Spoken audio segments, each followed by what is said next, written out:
An entire world is ready for you to start your career teaching the path to wellness. Mastering the science of mindfulness. And the art of coaching. To help clients achieve mental, emotional, and physical betterment of life. Through movement, nutrition, recovery, and regeneration. Because impacting one person impacts a family. Impacting a family impacts a community. And impacting a community impacts the world. Become an NASM certified wellness coach.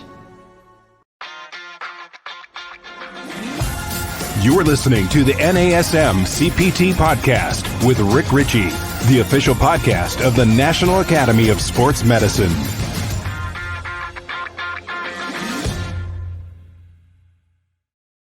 Hey y'all, and welcome to the NASM-CPT Podcast. My name is Rick Richey, and today we're going to talk about flexibility versus mobility. I had mentioned this in an episode last week or the week before, and Jessica on Instagram reached out to me, and she said, I'm really looking forward to that. And I thought, oh my goodness, I mentioned that I would talk about that in the future at some point, but she pushed it home and said, basically, I need to talk about it now. So here we go. Let's talk about the difference between flexibility and mobility. But first, let me tell you a story.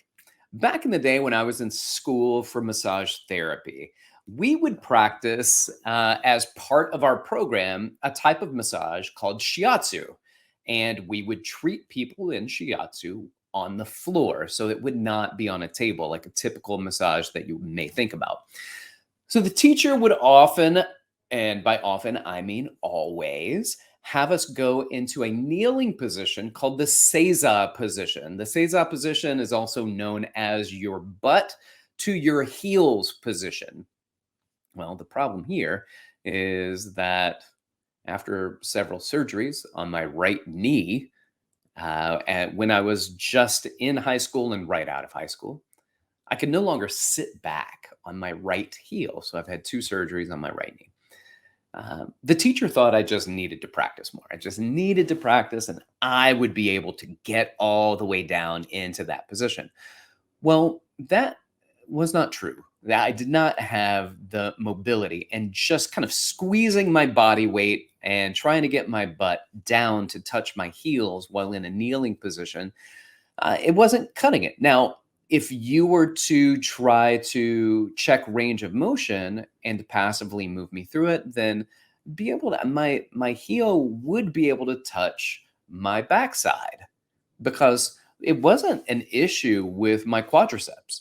It wasn't because I was too tight in my muscles that kept me from going from that range of motion. There was something else within that joint that was limiting my mobility, and it was not the flexibility of the soft tissue around that joint.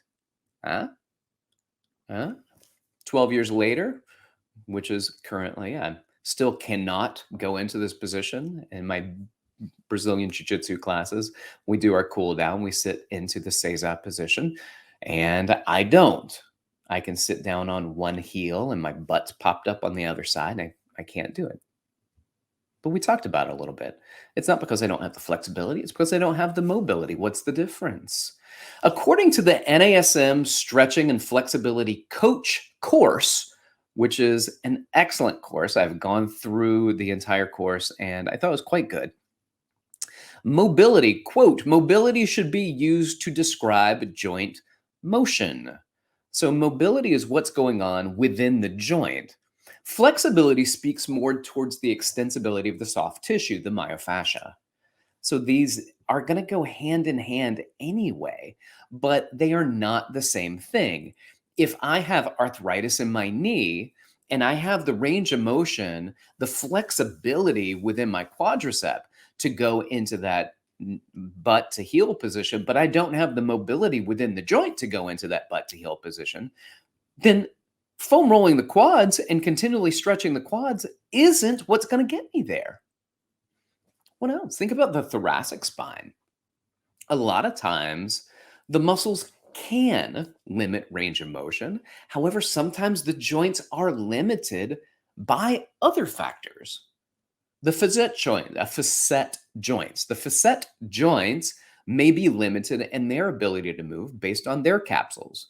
And it might just be a mild limitation within that capsule, but you've got dozens of these facet joints that might limit the range of motion. So every time these facet joints that are trying to slide flat surface across flat surface, and it's slightly limited, and you've got an upper facet joint and a lower facet joint on the right side of the vertebrae, and on the left side of the vertebrae, you have another upper and lower one. So each one has 4.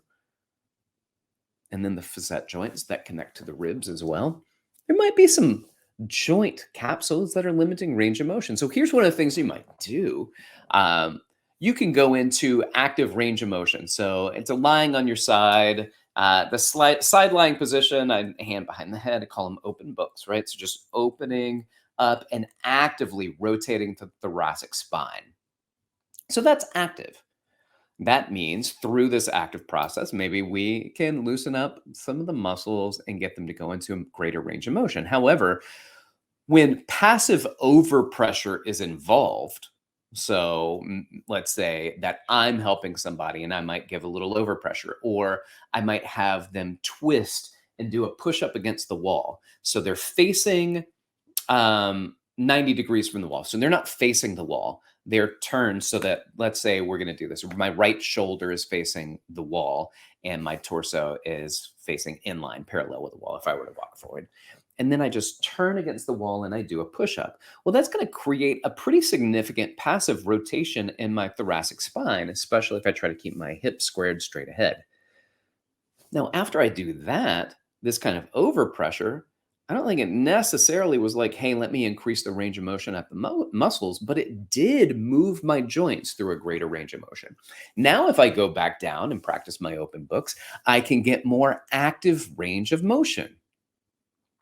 So you'll see that these go hand in hand, the ability for you to have flexibility and the ability to have mobility. You see people putting power bands around their hips, maybe in a kneeling position, and they do these kind of side to side, medial to lateral mobilizations. They might do an anterior to posterior mobilization with these bands around their hips. Well, the muscles are flexible at the hips maybe, but perhaps there was a pinching at the joint. So you have perhaps the flexibility, but not the mobility. At the shoulder, it can be the same thing. You can have people and they would get pinching at their shoulders and you look at them and you say, my gosh, you have just such tight lats and really tight pecs and your pec minor and your levator scapula.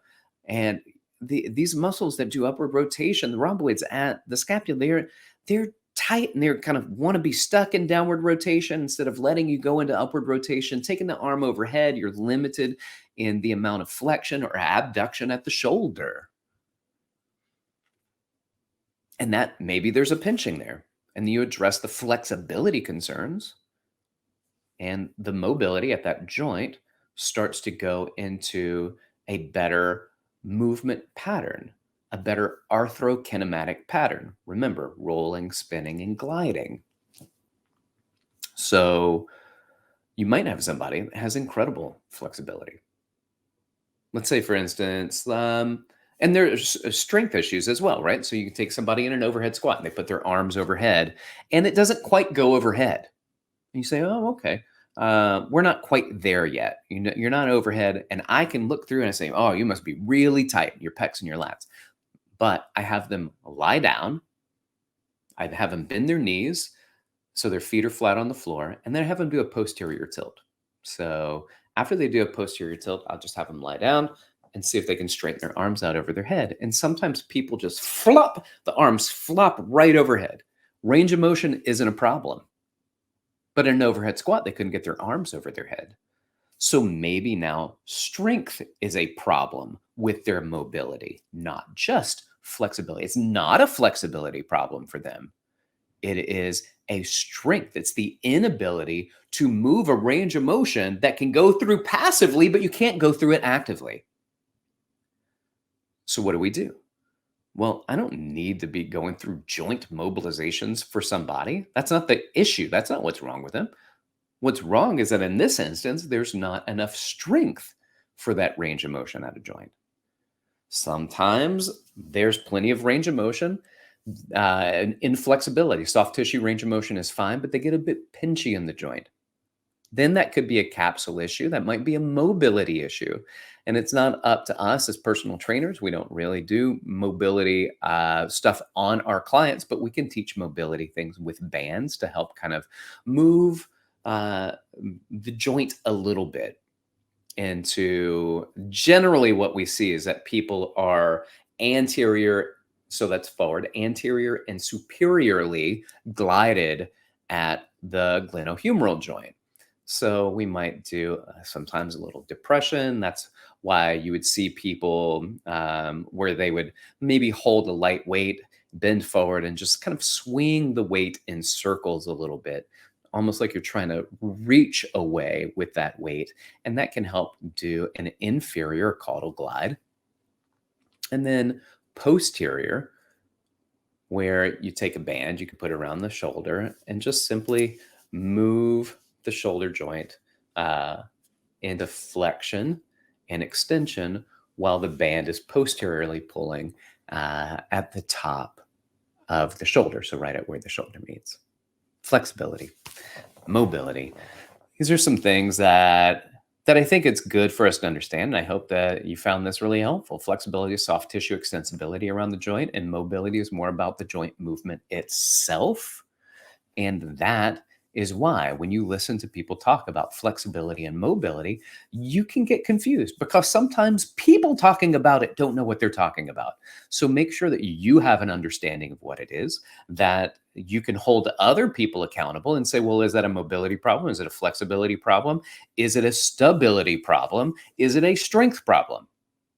Because all of those things have to do with mobility. The ability to produce, reduce, and dynamically stabilize in multiple speeds, various speeds in multiple planes around a joint.